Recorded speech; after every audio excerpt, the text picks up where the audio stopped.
Let me tell you about one of the most audacious acts of corporate defiance in American fast food history. This is the story of a Burger King that refused to die, and the increasingly bizarre alternate reality it created for the unsuspecting customers. Picture this. It's 2014 in Pittsburgh's South Side neighborhood. There's a Burger King location that's so consistently terrible, we're talking about jaw-droppingly bad food quality, that Burger King Corporation actually does something they almost never do. They revoke the franchise agreement. They essentially fire this location. Pack up your flame-broiled grill, turn in your crown, you are done. Now here's where most franchise owners would accept defeat. Maybe they'd open a sandwich shop or something else. But not this guy. This owner looked at that revocation letter and thought, you know what?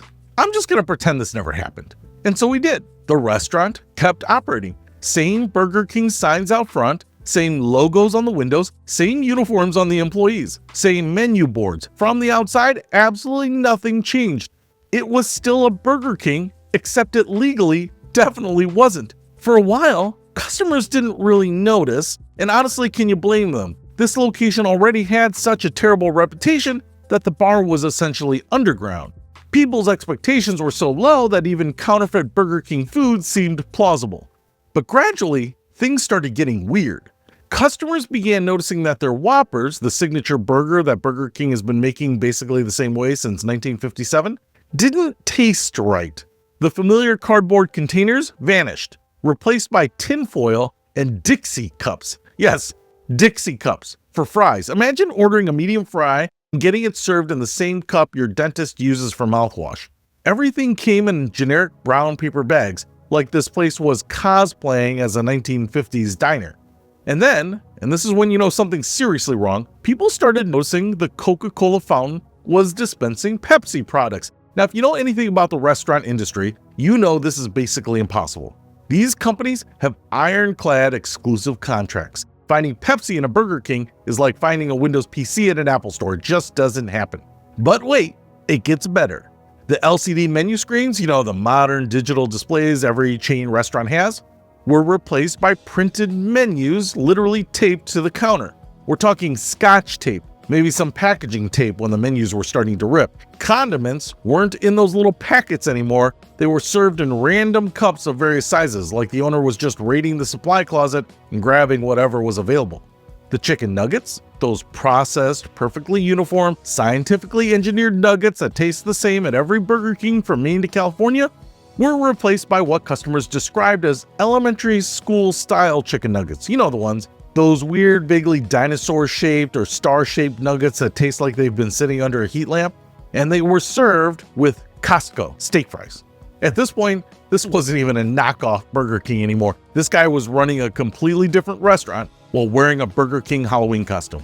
Now, here's what I find absolutely fascinating about this story. This went on for months. In the age of social media, in a major American city with hundreds of customers coming through each week, this rogue operation just continued.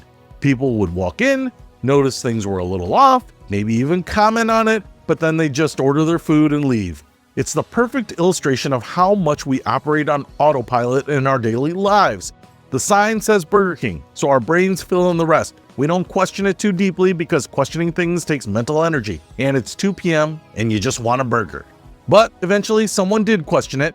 A Reddit user posted about the bizarre experience on the Pittsburgh subreddit. And if there's one thing Redditors love, it's corporate drama and weird local mysteries. The post gained traction and local news station WPXI picked up the story.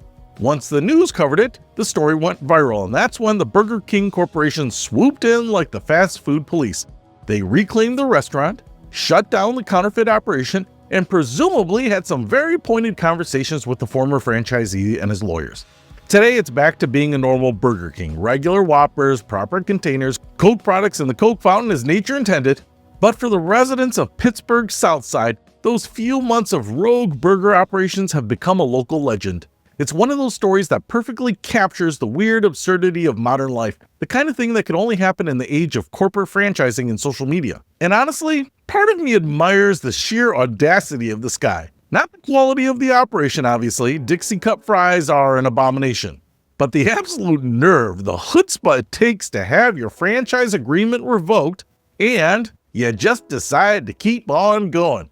That's either incredible confidence or spectacular delusion, or both. So the next time you're at a Burger King, or any chain restaurant really, take a second look around. Make sure the Coke machine isn't dispensing Pepsi. Check that your fries aren't coming in a Dixie cup, because somewhere out there might be another rogue franchisee living on the edge, wrapping stuff in tinfoil and defiance.